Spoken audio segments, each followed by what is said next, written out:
Est-ce qu'on peut vraiment se retrouver coincé l'un dans l'autre quand on fait l'amour?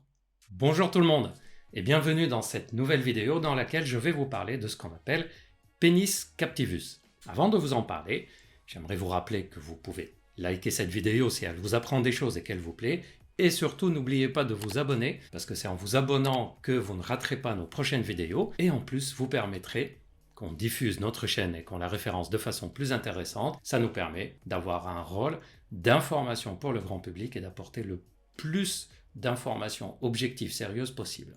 Voyons maintenant ce pénis captivus. De quoi il s'agit? Est-ce que ça arrive vraiment? Pourquoi ça arriverait si ça arrive? Dans quel cas ça pourrait arriver? Et vous verrez qu'on parlera même non seulement des solutions, mais de la sexualité des chiens. Voyons ça tout de suite. Le pénis captivus, c'est une situation médicale qui a été décrite, rare, très rare, vraiment rare, qui a été décrite il y a longtemps, et c'est une situation au cours de laquelle le pénis reste coincé dans le canal vaginal, et plus on essaye de se retirer, et plus ça se coince. À quoi ça serait lié et pourquoi ça arrive? En fait, il faut vraiment des circonstances exceptionnelles pour que ça arrive. Et les bases anatomiques sont liées plutôt au fonctionnement du vagin avec un peu la forme du pénis. Je vous explique ça dans un schéma. Je vais d'abord dessiner un vagin tel qu'il est réellement au moment du rapport sexuel. C'est un vagin. Pendant le rapport sexuel, le vagin ressemble à ça. Ici, vous avez l'orifice, et ça, c'est l'intérieur. Vous avez remarqué comment il est un peu serré ici. Alors, on dirait une forme de diabolo ou un ballon légèrement dégonflé ou légèrement gonflé. Bref, pourquoi il a cette forme-là? Je dessine de nouveau. En fait, autour du vagin, à 2-3 cm de l'orifice, il y a autour du vagin des muscles qui sont très très costauds. Ce sont ces muscles-là qui nous empêchent par exemple de perdre les urines, de contrôler les matières fécales au niveau de l'anus, etc. Et comme ces muscles-là sont très très costauds, s'ils se contractent fort, qu'est-ce qui se passe? Le vagin il va être complètement serré ici. Et imaginons maintenant qu'il y a un pénis dans le vagin. Ça donnerait quoi? En rouge, le pénis qui est ici, avec le gland qui est juste derrière. Si le vagin se contracte brutalement, à ce niveau-là, le gland se retrouve coincé ici, et ça fait un peu comme si on faisait un garrot sur le gland. Ça donne quoi? Le gland qui va gonfler un peu plus parce qu'il est serré, et en même temps le vagin qui est contracté. Et donc, si on essaye de tirer, ça va faire mal, et si ça fait mal, ça se contracte, et si ça se contracte, ça c'est serré, et on reste coincé comme ça. Anatomiquement, on explique le pénis captivus de cette façon-là. Mais pour que ça arrive, il faut quand même des circonstances exceptionnelles. Il faut que pendant le rapport sexuel, tout d'un coup, les muscles du vagin se contractent. Ce qui arrive rarement. Ils peuvent être contractés au début du rapport ou pendant le rapport, mais pas une contraction brutale qui arrive alors que tout se passait très bien. Ou alors il faut une douleur vive, brutale, pour que ça se contracte. Et en plus, il faut que cette contraction tombe à un moment où le gland est juste au-dessus de cette zone qui se contracte, comme je vous ai montré sur le schéma tout à l'heure.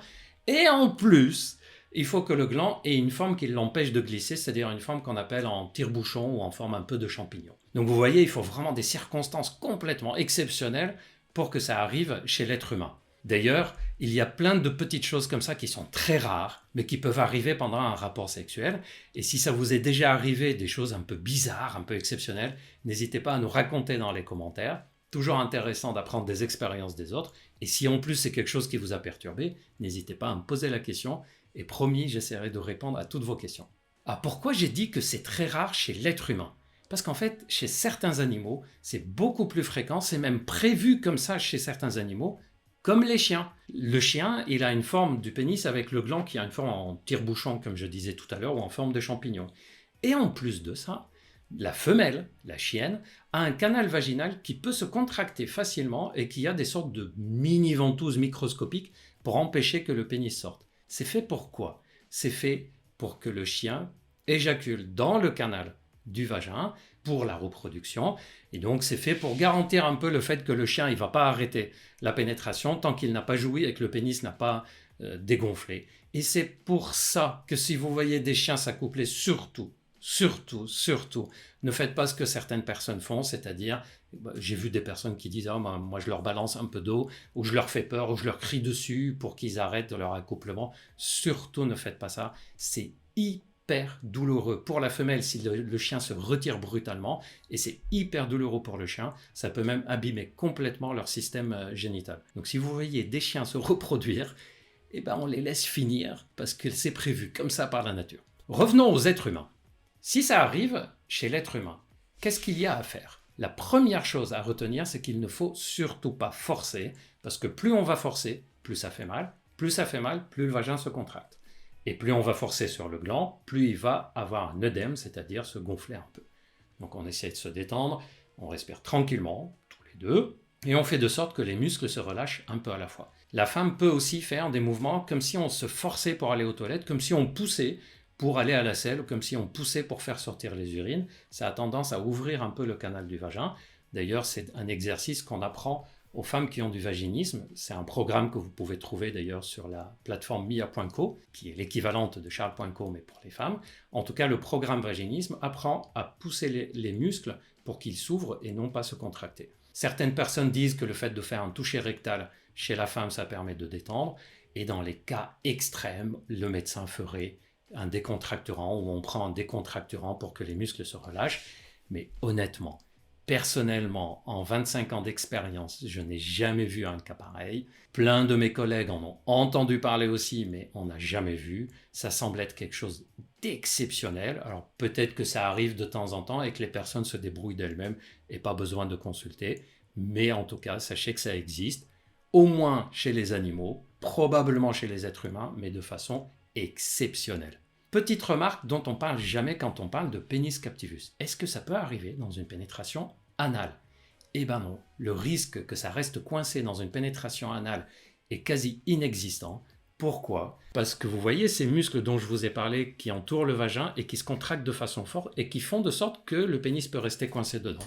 Eh bien, on n'a pas des muscles qui viennent entourer complètement comme ça l'anus avec la même puissance que ceux qui entourent le vagin. Et donc, au niveau de l'anus, la marge de manœuvre pour pouvoir relâcher est beaucoup plus facile. Et en tout cas, il n'y a pas de cas de pénis captivus dans une pénétration anale, mais uniquement dans des pénétrations vaginales. Et quand je dis uniquement dans des pénétrations vaginales, je reprécise, c'est exceptionnel.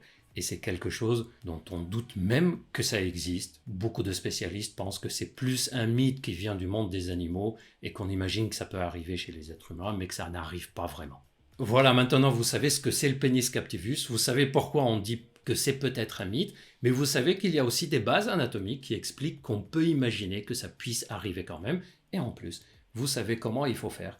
Et vous savez aussi qu'il ne faut pas embêter les chiens qui sont en train de s'accoupler, ni d'autres animaux d'ailleurs. On les laisse tranquilles, comme les êtres humains d'ailleurs.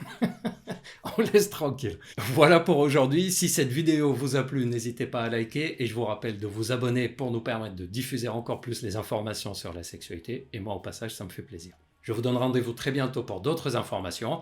Et souvenez-vous, quand on a des interrogations sur le plan de la sexualité, quand on a des difficultés sur le plan de la sexualité, on ne reste pas seul à cogiter, à réfléchir, à chercher des réponses ou des questions. On n'achète pas des produits miracles sur Internet. On consulte ou on téléconsulte des médecins spécialisés formés là-dessus. On n'est jamais seul face à une difficulté, on reste jamais seul face à une difficulté, surtout qu'il y a des solutions qui existent. À très bientôt pour d'autres vidéos et d'ici là, prenez bien soin de vous.